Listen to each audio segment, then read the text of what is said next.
Israel intensifying offensive campaign in Gaza as death toll continues to rise. Armed groups kill 160 people in central Nigeria.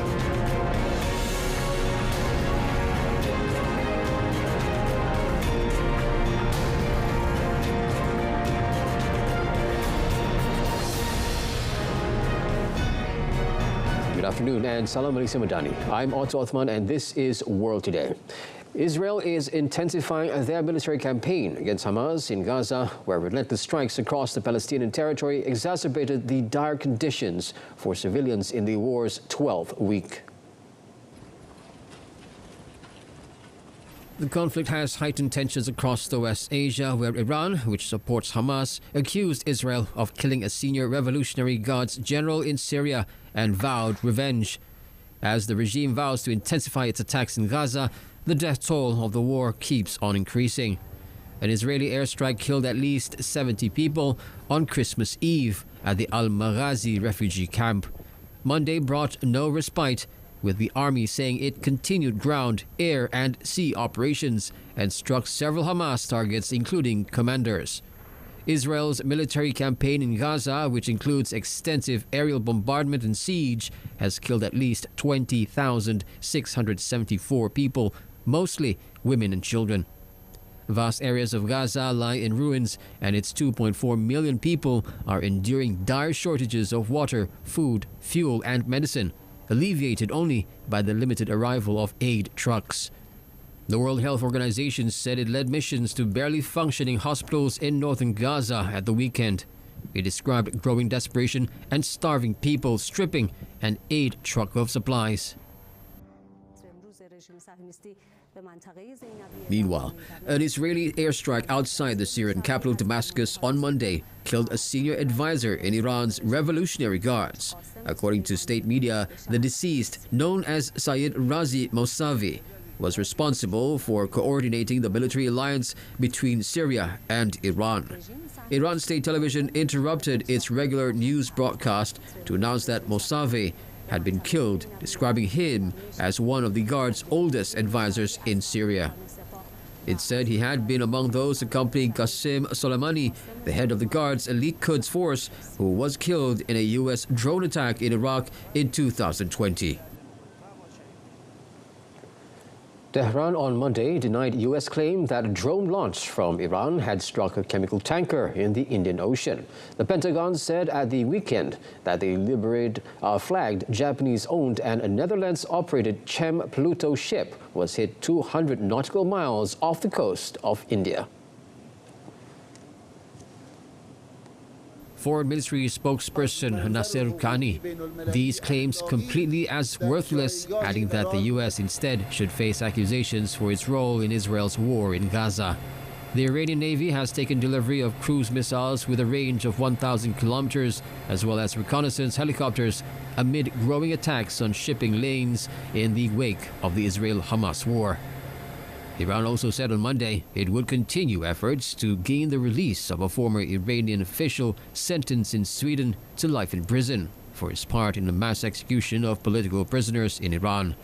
Last Tuesday, a Swedish appeals court upheld the guilty verdict and life sentence for murder and serious crimes against international law for the former official Hamid Nouri. Kanani said the unjust and outrageous ruling does not end Iran's diplomatic efforts to repatriate and free this Iranian citizen.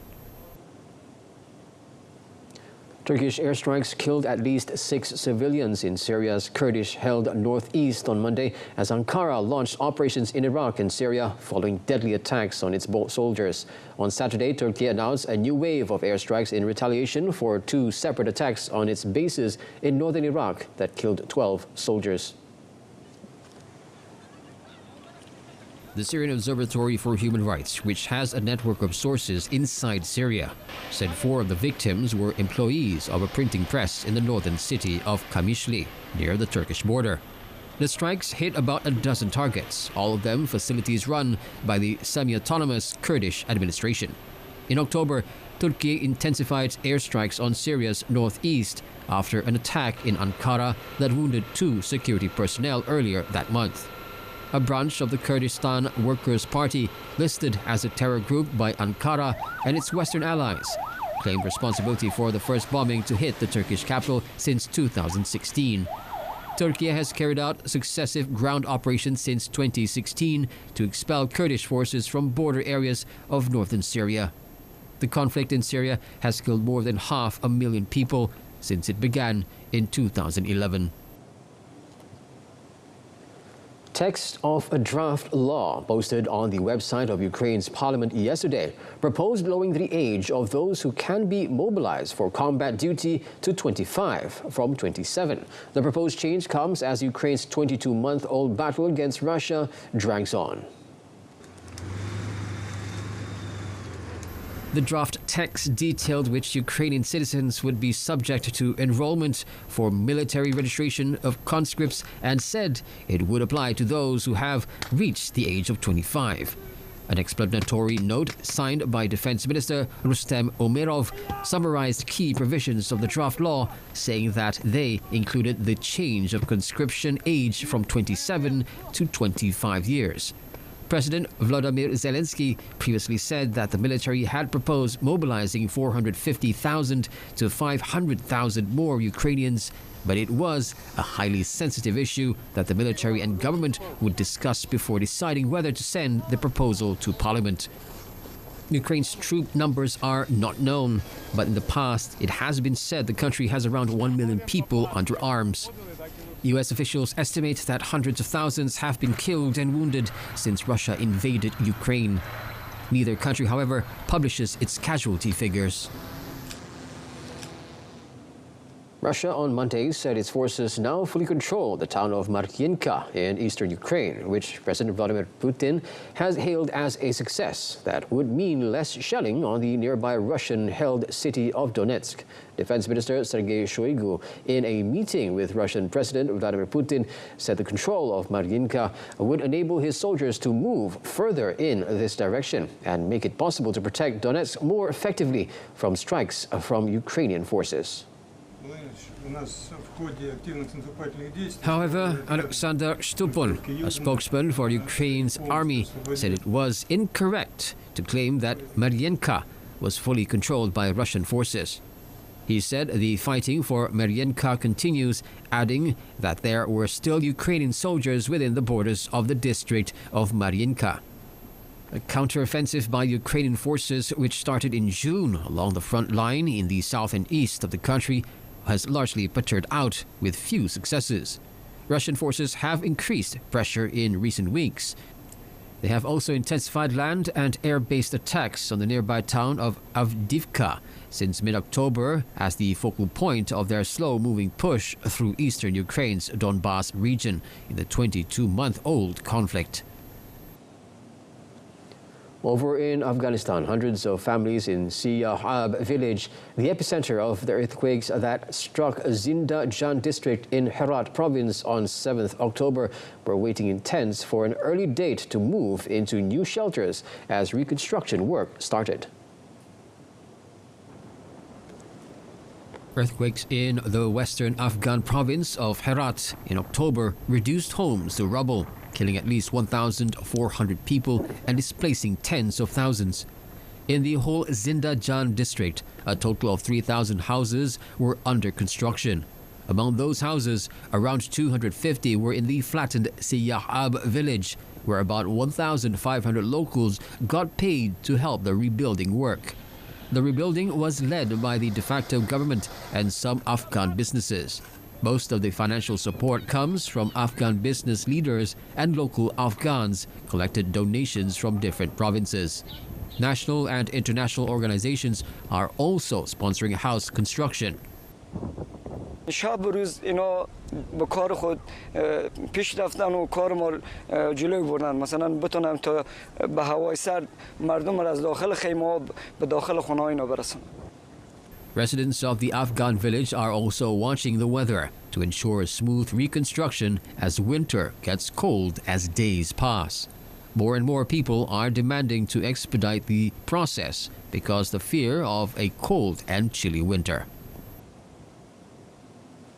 Armed groups have killed at least 160 people in central Nigeria in a series of attacks on villages. The toll marked a sharp rise from the initial figure reported by the army on Sunday evening of just 16 dead in a region plagued for several years by religious and ethnic tensions. Military gangs locally called bandits launched well-coordinated attacks in not fewer than 20 different communities and torched houses. The attack started in the Bokos area and spilled into neighboring Barkin Ladi. Dixon Sholom, a member of the state parliament, condemned the attacks and called on the security forces to act swiftly. Amnesty International criticized the government in the wake of the attacks, saying the Nigerian authorities have been failing to end frequent deadly attacks on rural communities of Plateau State. Northwest and central Nigeria have long been terrorized by bandits operating from bases deep in forests and raiding villages to loot and kidnap residents for ransom. Competition for natural resources between nomadic herders and farmers has also exacerbated social tensions and sparked violence. President Bola Ahmed Tinubu has promised to attract more investments to Africa's largest economy and most populous country in a bid to tackle its persistent security challenges.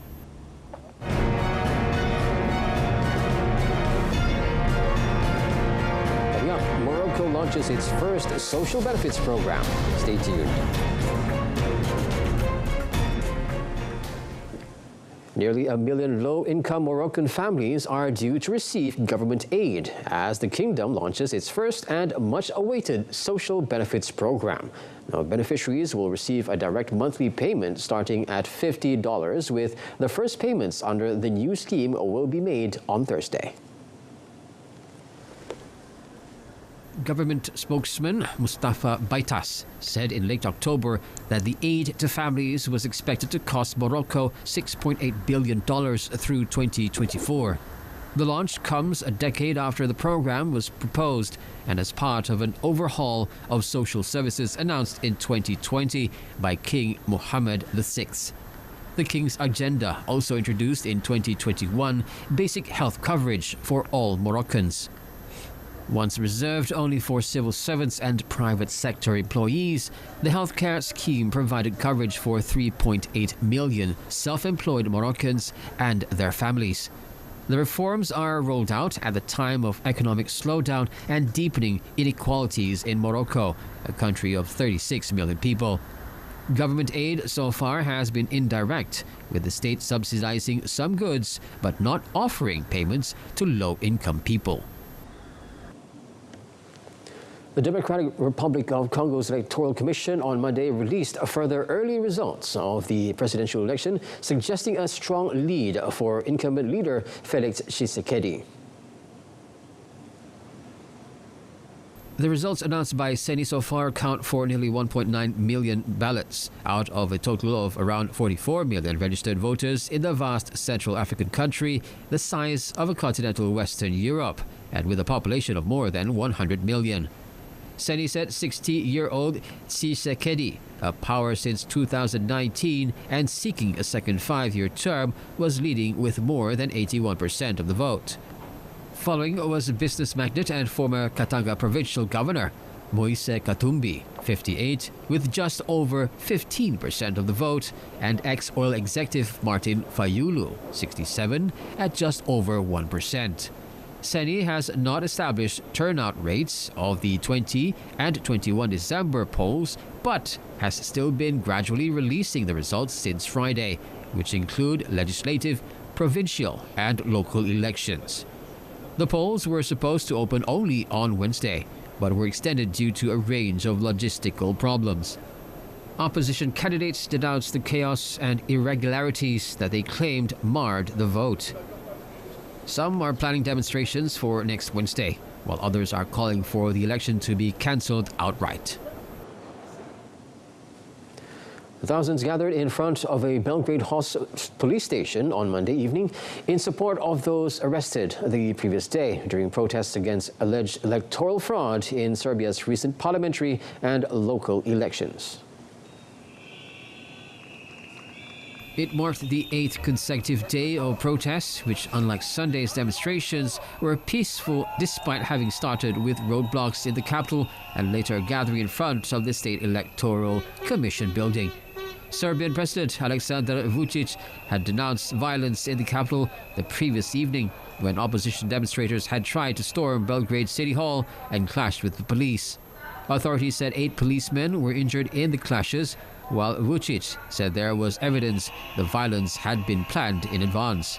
The protesters, mainly students organized under the Borba or Fight movement, were supporting the opposition claims of fraud that started on 18th December, a day after the elections. They are calling for a revision of the voter roll, claiming that it was the source of the alleged electoral fraud. However, a statement from the ministry insisted the registry was one of the most up-to-date records. A plane that had been grounded in France for days over concerns its nearly 300 mostly Indian passengers were part of a human trafficking scheme has landed in Mumbai. It landed at Mumbai's international airport after a nearly 9-hour flight just after 4 a.m. local time on Tuesday. The Airbus A340 carrying 303 Indians had been bound for Nicaragua when it was detained last Thursday at Vetri Airport east of Paris, where it had stopped for refueling. It had arrived from Dubai, and there was an anonymous tip-off that it was carrying potential victims of human trafficking. Passengers of the flight, operated by a Romanian company, Legend Airlines, were put up at the airport for investigation. After questioning the passengers for 2 days, French prosecutors on Sunday gave the go-ahead for the plane to leave. Of the original 303 people on the passenger list, 276 were on the plane that took off just before 3 p.m. local time on Monday. Among the passengers staying behind were 2 people questioned by French police over suspected people trafficking. But a judicial source said they had now been released after establishing that the 303 passengers boarded the plane of their own free will. The others, 25 people, of whom 2 are minors, have sought asylum in France, and their applications will be processed at Charles de Gaulle Airport. The installation of prefabricated homes will be completed by Tuesday to provide safe and warm shelters for residents in northwest China's Qinghai province who were displaced after a 6.2 magnitude earthquake hit neighboring Gansu province last week. A comprehensive effort is underway to set up a total of 2,283 housing containers in the affected areas of Qinghai by the end of Tuesday, ensuring that adequate shelters are provided for residents displaced by the earthquake. As of 10 a.m. local time on Sunday, a total of 1,110 housing containers had been set up in the counties of Minhe, Shunhua, and Hualong of Haidong City, where residential buildings were damaged by the deadly earthquake that hit Gansu and Qinghai on the late night of 18th December. The epicenter was located just 5 kilometers from the boundary between the 2 provinces. 60 housing containers were set up at Kautan village, Minhe Hui, and Tu, autonomous county, to protect quake-affected residents from freezing temperature. 我们是第一批搬过来了，然后进来以后床都4个床都有，然后水桶、生活用品都有，包括那个脸盆、毛巾、牙膏、牙刷都有了，然后把炉子也当时拿过来给我们家了，煤也拿过来了，晚上也不冷，暖和得很。 The Bavarian town of Kalmuins was flooded on Christmas Day after heavy rainfall caused the nearby river Nab to burst its banks. Most streets near the riverbanks were underwater at midday on Christmas Day, with many gardens and cellars being flooded as well. Emergency services were busy securing boats and movable property and pumping water out of cellars. They were waiting for the floodwaters to peak before they could start the cleanup operation. The river in the Upper Palatinate normally has a level of around 1.5 meters. On Christmas Day, however, the water level rose above the 3-meter mark. According to the Flood Information Service, the river was expected to exceed the 4-meter mark in the evening before flood waters recede. Almost 12 years ago, a flood reached a significantly higher peak, which is now engraved on the wall of a house. Several cities across northern India were shrouded in a thick layer of fog early amid cold weather on Monday. Footage filmed by Reuters partner Ani showed streets in Srinagar, Amritsar and capital New Delhi with heavily reduced visibility. A pedestrian in Amritsar told Ani the fog present was so dense he had trouble identifying people and vehicles even from a short distance. In an update on social media platform X, the India Meteorological Department said dense fog was likely to persist over parts of northwest and central India over the next 3 to 4 days. China's capital, Beijing, has broken its record for hours of sub-zero temperatures in December, dating back to 1951, after a cold wave swept swaths of the country and brought blizzards in its wake, sending temperatures towards historic lows. Northern and northeastern parts of the country have experienced a record-breaking chill since last week, with some areas in the northeast hitting minus 40 Celsius and below as biting cold air flowed down from the Arctic. According to Beijing Daily, as of Sunday, a weather observatory in Beijing had recorded more than 300 hours of below freezing temperatures since 11th December, the most for the month since records began in 1951. The capital has also endured 9 consecutive days of temperatures below minus 10 degrees Celsius in this period. Floods caused by intense rainfall have affected tens of thousands of people in Thailand's deep south, officials said Monday, with some roads and railway lines forced to close.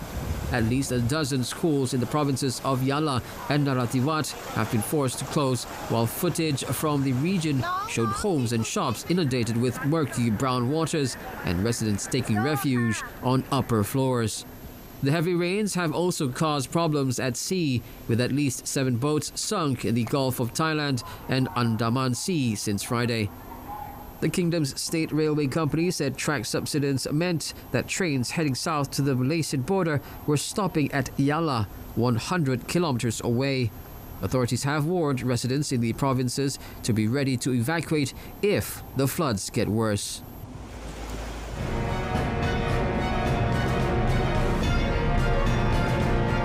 FIFA listed JDT in top 12 clubs in Asia for the 2025 Expanded Club World Cup. More on that in our sports segment.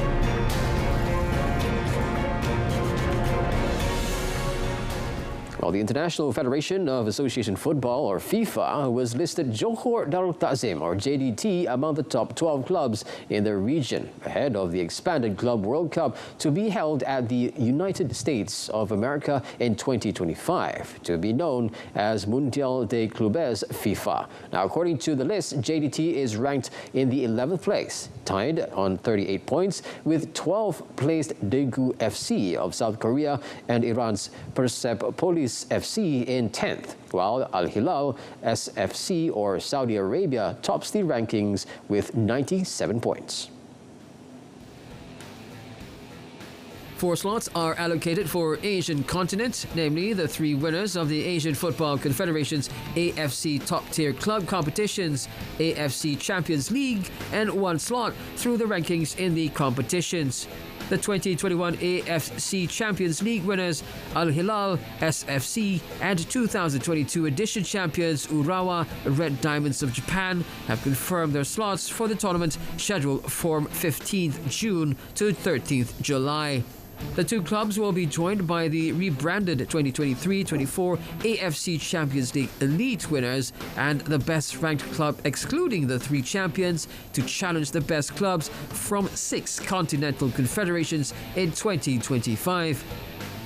Apart from 4 Asian clubs, the competition will also feature an Oceania club, 4 from Africa, 4 clubs from the North, Central America and Caribbean confederations, 6 from South America and 12 from Europe, including UEFA Champions League winners Chelsea, Real Madrid and Manchester City. FIFA President Gianni Infantino said the Club World Cup will be an open competition based on sporting merit that will play a key role as part of our efforts to make football truly global. Paris Saint-Germain, PSG, is optimistic that they will be able to offer a new contract to Kylian Mbappe, although he is free to negotiate with any club next January. Real Madrid are reported to be still interested with the French forward. However, they are waiting for the green light from Mbappe's management team. The Galacticos under Carlo Ancelotti's reign will be looking forward to signing Mbappe when the transfer window opens next week. PSG are confident that Mbappe will stay with the club and ready to negotiate on offers included in his new contract. Real Madrid had been voicing its interest in getting Mbappe into their lineup since 2021, before the French forward made a U-turn decision by signing a contract extension with PSG until 2024. Meanwhile, Brazil forward Endrick visited Real Madrid on Sunday to meet with Ancelotti and his teammate for the first time. Now, prodigy on the pitch, this young Brazilian talent, also known as Messinho or Lil Messi, has been turning heads and stirring conversations both on and off the field. He will be joining Real Madrid from Palmeiras next July, following FIFA's rule of not allowing underage players to play abroad. Real Madrid decided to sign up Endrick on December 2022 with 70 million euros, beating other European clubs including Manchester City, Chelsea and Barcelona, who are interested with the prodigy. Despite enticing offers from other clubs, Endrick's choice to join Real Madrid demonstrated his determination and ambition. In his time with Palmeiras, Endrick played a crucial role in their victory in the Brazilian League, scoring 11 goals in a season. His impressive performances led him being called up by Brazil for the World Cup qualifiers in November. In hockey, the national hockey squad began its training session yesterday ahead of the Olympic qualifying matches, which are slated to begin in Muscat, Oman from 13th to 21st January. Now, its head coach, Aru Silvarad, said the training session was also joined by 7 players who have recovered from their injuries. Arul added the focus of the training is to reduce tactical mistakes and polishing players to make the right decision when they are on the field. He added Speedy Tigers will use professional services from Australian Glenn Turner in Oman before the campaign begins. In Oman, Malaysia are scheduled to meet Great Britain, Pakistan and China in Group A, while in Group B there are Germany, New Zealand, Canada and Chile. 6 spots are up for grab in the Paris 2024, with 3 of them in Oman and another 3 in Valencia, Spain. And with that, we've reached the end of this afternoon's bulletin. Now, in our top story today, Israel intensifying assault in Gaza with no respite for the suffering civilians. Now, do join us again at 8:30 p.m. on TV1 and saluran Berita RTM for more news. I'm Otto Othman. From the river to the sea, Palestine will be free. Thanks for watching.